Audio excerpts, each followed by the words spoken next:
Hello and welcome to a Papa Smurf adventure.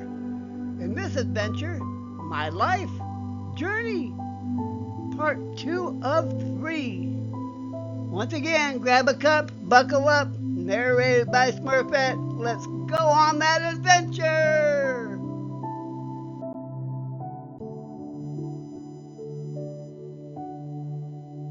One day, I was laying in the bed, and it felt like a billion needles sticking me in my legs. Now, mind you, I was getting morphine and Valium every hour for pain. Something told to me, that is not pain, that is you being healed. With that, I relaxed in the bed, and the pain never bothered me again. For, if it started to, the words would just replay in my head, and all the pain would go away. Yes, you can feel prayers when others are praying for you. You just must be open to it. When I was released from the hospital, I went home with my mom. She gave me her bedroom and slept on the couch. She took the best care of me a person could ask for, even after what I had done to her in the past. Yes, the things we go through in life are experiences that we will take back to the other side and share with everyone else, but I will get to that later. By November of 1980, I had received some money from the insurance company of the car that I had hit. The owners of the car, a Mazda RX-7, had pleaded guilty for not putting on hazard lights and not putting the hood up on a stalled vehicle.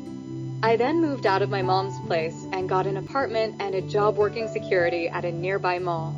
With some of the insurance money, I got my mom a new living room set, a new stove, paid off her car, then paid her rent for a year, and gave her enough money to pay the rest of her bills for a year, as well as getting me all the things I needed to restart my life. What a great feeling it was to help my mom out. In 1981, I had another skin graft done to the back of my right knee as the burn pressure garment worn a hole in the back of the knee. In 1982, I had surgery on my right testicle to remove a pulp that had formed from the burn it sustained. I then went through testing to see if the burn damage had made me sterile. I was told that I had a 1 in 50 million chance of ever having a child. After that, I received a final insurance payment for the accident in May of 1984. 6 weeks before I was to get married, in August of 1985, my fiance and I were waiting for my mom to get home from work, and she was late, which was not like her. So, we waited in her house for her to get home. When she drove into the driveway, she stopped just before hitting the garage, put the car in park, and slumped over the steering wheel. We knew something was terribly wrong. I scooped her out of the car and laid her on the couch as the paramedics were called.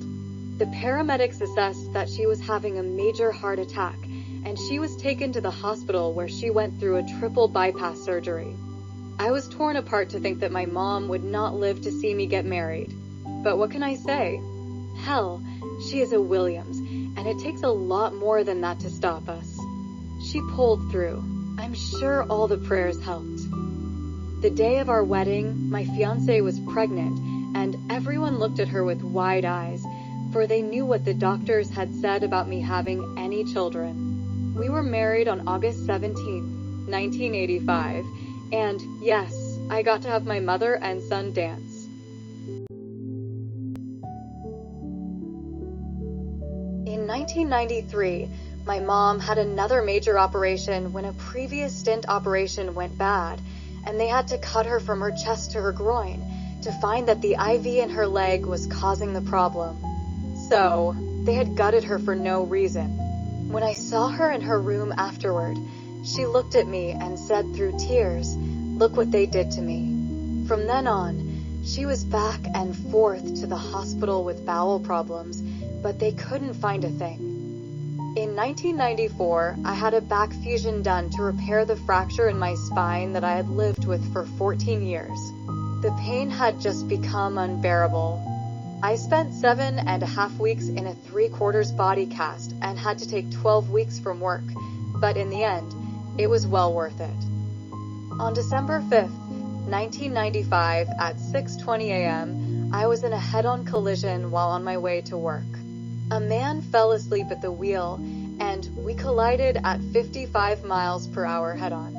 When it all stopped, I could see flames under the crumpled hood. The driver's door was jammed, so, without thinking, I undid my seatbelt and slid to the passenger side to get out, almost falling into the ditch. All I could think about was if this accident had damaged the fusion I had just gotten done. Then the pain started to set in, and it took all I had to stand. Conveniently, a coworker was driving by just after the accident. I told her to let the boss know that I probably would not be in the rest of the week, but that I would let them know what was going on as soon as possible. She told me she would stop at the next phone and call for help. When the ambulance arrived, they put me on a stretcher and put me in the ambulance. I laid there while they cut the other man out of his car. Then they pulled me back out and put him in, leaving me to wait for the other ambulance to arrive, which was only a minute or so, and he needed it more than I did. At times I wonder why I wanted to return to all of this. In March 1996, Mom took ill and was put in the hospital. They found her bowel problem, but it was too late, for it had backed up into her stomach, causing a staph infection in her circulatory system that took hold in her lungs. They treated her for the staph infection and put a feeding tube in her. They told her that they needed to improve her lung function so that they could do surgery on her blocked bowel. It took a week to get the infection under control and her lungs to the best point they could. They told her that she had a big chance of not surviving the surgery, and that if she didn't have the surgery, she would surely die. The choice was hers. She agreed to have the surgery, but her wishes were to not be on life support for more than 3 days. After 3 days, they convinced her to stay on the breathing machine for a while longer, as they wanted her lungs to heal more. So, she agreed. It was then Thursday, April 26th, and all of us were around Mom's bed. They took Mom off the breathing machine to see how she would do. Well, even with oxygen, she couldn't get her lungs to work hard enough to get the level of oxygen she would need to survive.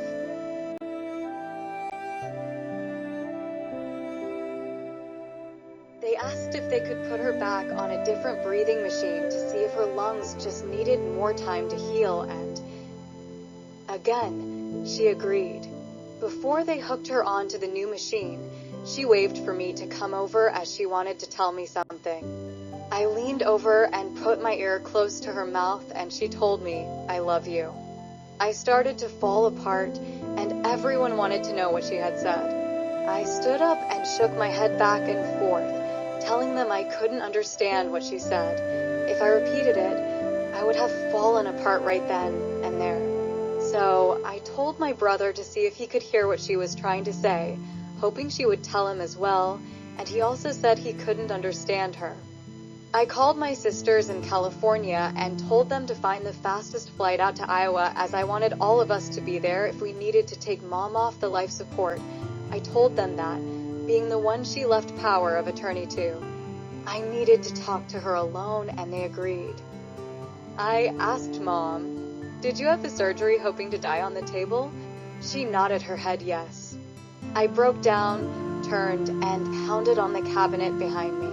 The nurse came in and said I had to leave, but I told her that I have power of attorney, and I still needed to talk to my mom. She looked at my mom and asked if that was okay with her, and she nodded yes, and the nurse left.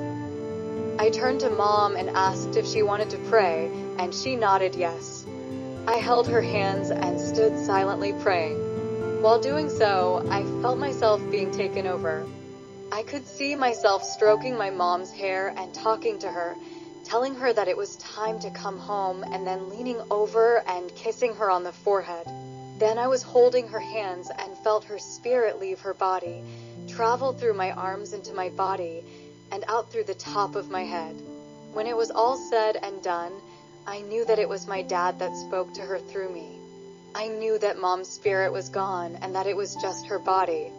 I went home and called my sisters, giving them the credit card number Mom had left for me to fly them out, when need be, and told them to be on the next available flight.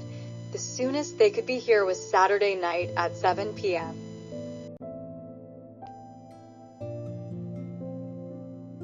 All day Friday, they were doing tests on Mom and had to give her oxygen using the bag.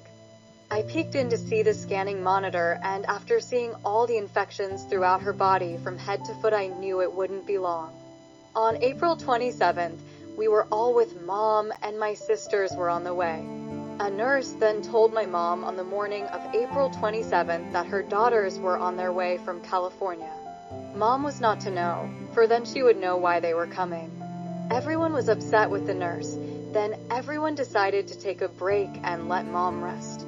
Around 4:40 p.m., we all decided to leave and refresh ourselves before picking up my sisters at the airport at 7 p.m. My wife caught a ride home with my brother and his wife as I was going to get the car washed and run some errands. While doing so, I decided to stop by a friend's house to let him know what was going on. When I arrived at his house, around 5:45 p.m., I knocked on his door. When he opened the door, he said that my wife had called and said that my mom was starting to crash, and they didn't know how much time there was left and for everyone to get to the hospital. Without blinking an eye, I told him to call my wife and have her call my mom's sister and tell her to be ready when I got there as it was on the way. Her sister hadn't been to the hospital yet because she had no way of getting there. I picked up my aunt and flew to the hospital using all my driving skills. I passed police cars and blew through red lights all the way to the hospital and even managed to find a parking spot in front. I got out, grabbed a wheelchair and put my aunt in it, then ran to the elevator. The ride up to ICU seemed to take forever. When the doors opened, I ran, pushing the wheelchair. The nurses at the station didn't have time to say anything. Approaching Mom's room, I could see the door was closed and the curtains pulled closed. I slid the door open and pushed the curtains aside to see two nurses quickly cover Mom with a sheet up to her neck. They said they were just finishing cleaning her up and that they were sorry and left the room. Mom passed at 6:08 p.m. and we arrived at 6:10 p.m. I kissed her goodbye on the lips, and I could feel her warm breath still coming out. At that point, everyone else started to arrive. At 6:40 p.m., my wife, myself, and one of my sisters went to pick up my other two sisters at the airport.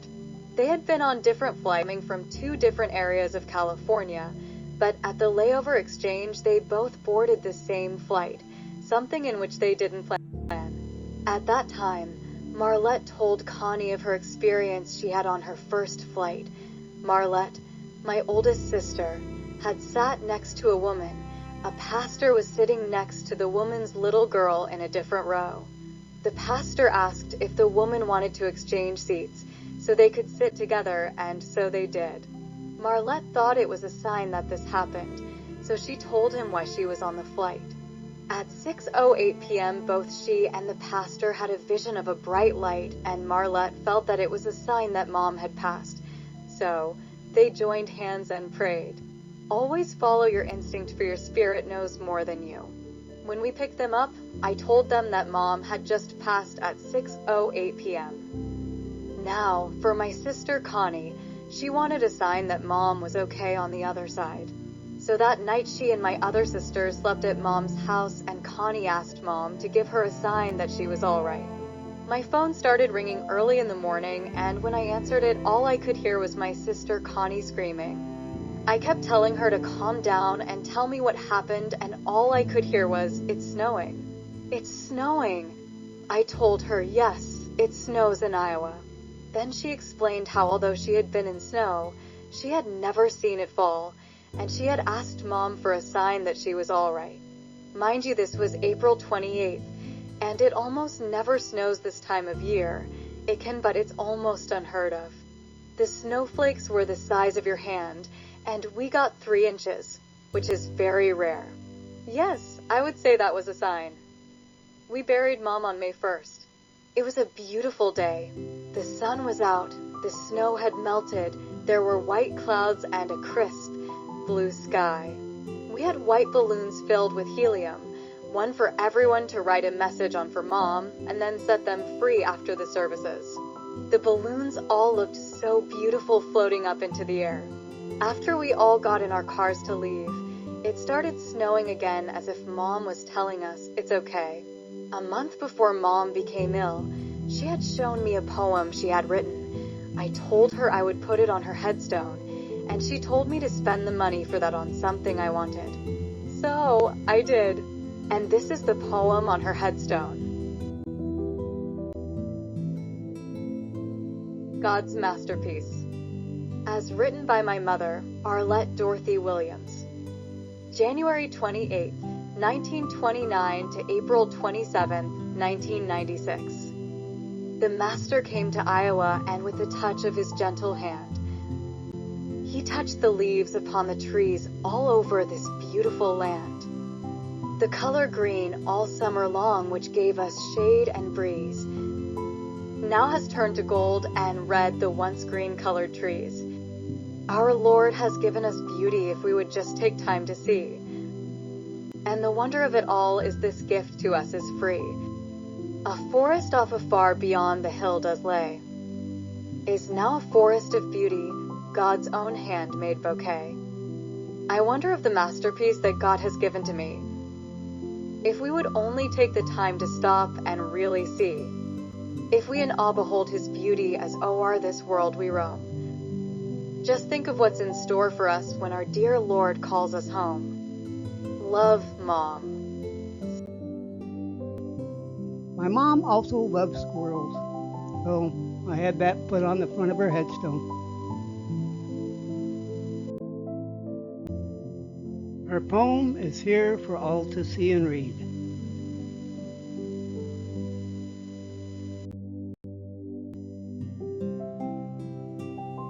COPD, coronary obstructive pulmonary disease. My sister, Sharon, was 55 years old when she passed away from COPD. COPD is the lung disease that was the cause of both Marlette and Sharon's deaths and will likely be the cause of mine. On October 23rd, 2006, mind you, my father died on October 23rd, 1966. We were all called to the nursing home where Sharon was staying at while in hospice care because she was unresponsive. When my middle daughter, Brianna, and I arrived around 9 a.m., we found Sharon lying in bed while her daughter, Gino, spooned her. As we sat and waited, I was unsure if she had passed or not, as everyone was just sitting around crying. As time went on, around 11 a.m., Sharon started to speak.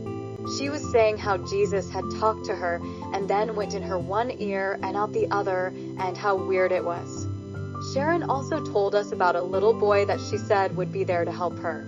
We inquired about the boy, and she said he was killed by a train when he was small. Now, our mom had a brother that was killed by a train when he was small, but they didn't talk much about him. Sharon was able to talk to everyone she loved by phone and tell them goodbye for the last time because we didn't think she would last the day.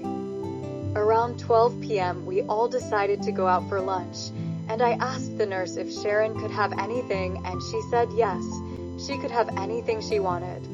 So, Sharon asked for chili and a shake. When we arrived back, Sharon was sleeping, so the food went in the fridge. I had to get Brianna back home so she could go to work. While at home, I called my girlfriend at the time, Kelly, and asked if she wanted to go back with me. She said she did. Kelly drove us back in her car. When we arrived, we saw Sharon sitting up eating the chili and milkshake. Us and two of her daughters, Gino and Melissa, were there, and we talked and watched TV. We were watching Deal or No Deal, and at the end the woman won. As we talked to each other about the show, Sharon put her finger to her mouth and was shushing us and telling us to be quiet. When we tried to ask her why, she got mad and started waving her hands and shushing us. As we watched her, she was adding and subtracting in the air, and then said, "I'm trying to see how much I could give each of my girls if I won." We all burst into tears. The nurse then came in and said it was time for Sharon to go to bed as it was 9 p.m. Sharon said goodbye to everyone and then asked me to sit down. She turned to me and asked, "They say I'm dying. Am I dying?" It took all I had, and I looked at my sister and told her, "Sharon, we are all dying." The nurse told Sharon that she needed to take her teeth out, but Sharon said, "Not with other people here." I told Sharon I would be glad to take mine out if it made her feel any better. She laughed and put her teeth in the cup and then crawled in bed. The nurse tucked her in, and as I was leaving the room, Sharon turned back and said, "Don't let the bed bugs bite," and I told her I bite harder and left. Sharon passed away at 3:35 a.m. on October 24th, 2006. She got to see, talk to, and be with the people she loved before she passed. Sharon and my sister Marlette had a pact that whoever goes first will come for the other. Apparently, shortly after Sharon passed, she came to visit Marlette, and Marlette kept yelling, "Be gone, demon. Leave me alone." Marlette passed away March 2nd, 2009, at the age of 60 from COPD. I sure hope you're enjoying these videos of my life, my journey. Come along next time when we go on another adventure. Till then, love you all. Bye.